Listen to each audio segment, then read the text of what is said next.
Have you ever wondered how massive offshore drilling rigs move across the ocean when they don't have engines?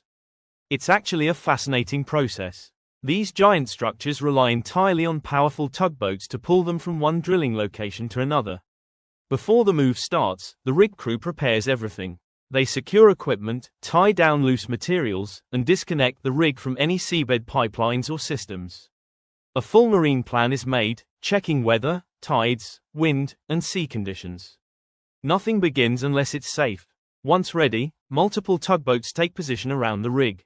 Heavy-duty tow lines are connected, and the tugs slowly increase power. As they pull, they control the rig's direction, speed, and stability, all while communicating constantly with the rig's control room. The rig moves at a very slow pace because safety comes first. Throughout the journey, marine experts on board track the rig's location using GPS and navigation charts to keep it on the safest route. When the rig arrives at the new site, the tugboats carefully position it with incredible precision. Then the crew lowers the rig's legs to the seabed, or drops anchors for floating rigs, until the structure is fully secured. Once stability checks are completed, the tugboats disconnect, and the drilling team begins preparing for operations again. That's how these massive offshore rigs travel safely across the ocean.